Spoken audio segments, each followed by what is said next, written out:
IGMC अस्पताल के सैकड़ों सफाई और वार्ड अटेंडेंट कर्मियों ने ठेकेदारों के खिलाफ मोर्चा खोल दिया है। शिमला के कालीबाड़ी हॉल में हुआ सम्मेलन, जिसमें 31 सदस्यीय कमेटी का गठन किया गया और 9 जुलाई को हड़ताल का ऐलान। मजदूर बोले, लेबर कोड नहीं हटे तो सड़कों पर उतरेंगे। मांग 26,000 न्यूनतम वेतन, नियमित रोजगार और ठेकेदारी प्रथा खत्म हो। आईजीएमसी में श्रम कानूनों की धज्जियां उड़ रही हैं, अब और नहीं सहेंगे शोषण। मैं सबसे पहले तो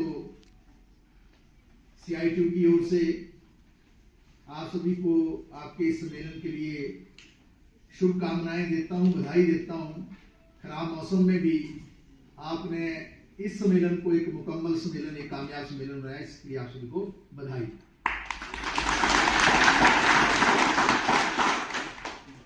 आज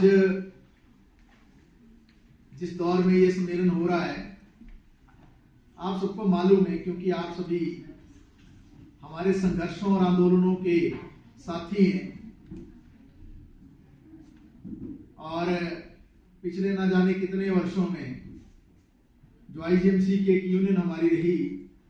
अगर हम शिमला शहर की बात करें तो होटल यूनियन के बाद अगर सबसे ज्यादा अपनी यूनियन के मसलों के सिवाय भी आम मजदूरों के मुद्दों पर, आंदोलनों पर सबसे सक्रिय पहलकदमी अगर किसी ने की, उसमें निश्चित तौर से आईजीएमसी की यूनियन भी सबसे अग्रिम पंक्तियों में रही है।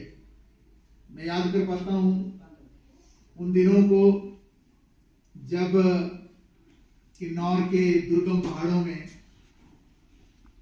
जेपी कंपनी के खिलाफ आंदोलन चल रहा था और ये आंदोलन इंटर की यूनियन ने शुरू किया था, लेकिन बाद में वो मजदूरों को छोड़कर भाग गए थे। और तब वो लोग जब CITU के पास आए मजदूर और संघर्ष शुरू हुआ और 113 दिन की लंबी हड़ताल जो है जेपी के आंदोलन में चली, और जिसमें आपको पुराने जो साथी हैं यहाँ, इनको मालूम होगा कि जिस वक्त वहां से कंपनी ने घर भी खाली करवा दिए थे, क्वार्टर भी खाली करा दिए मजदूरों से, और सर्दियों के दिन थे, बर्फ पड़ रही थी, जंगलों में मजदूर रहे, कंदराओं में मजदूर रहे। उसके बाद शौक चौक का आंदोलन आया, जिसमें बड़ा एक गंभीर दमन किया गया, मजदूरों से मार कुटाई, उनके ऊपर हमले, उनको खदेड़ा गया, लगभग 900 लोगों को नौकरी से निकाल दिया।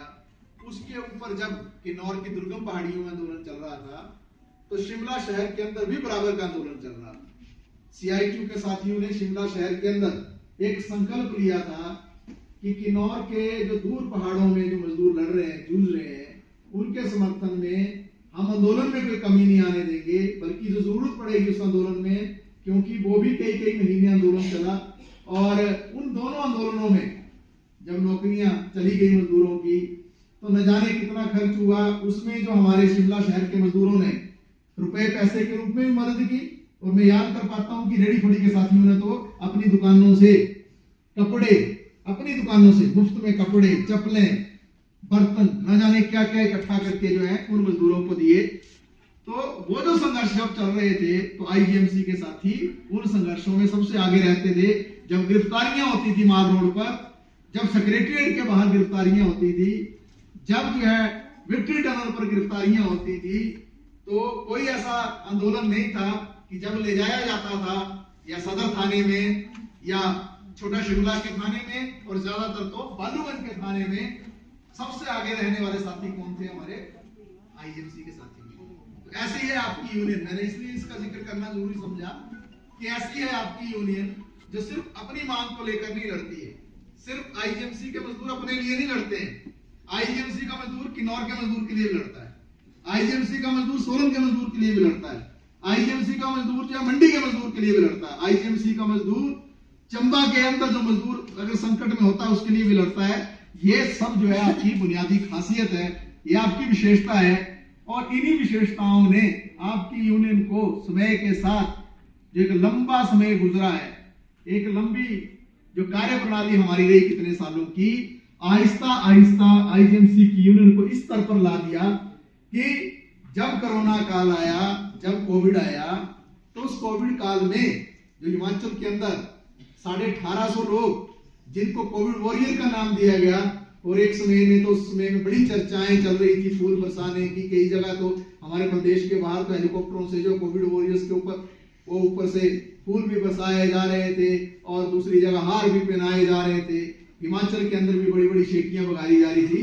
लेकिन ये जो 1850 मजदूर थे, जब कोविड का दौर निकला, इन पर ही सबसे पहली घास गिरी थी। लेकिन हुआ क्या, पूरे हिमाचल प्रदेश के अंदर ये ज्यादातर मजदूर जो आईजीएमसी के सिवाय दूसरी जगहों पे था, ये सारे के सारे मजदूर आज नौकरी से बाहर हैं।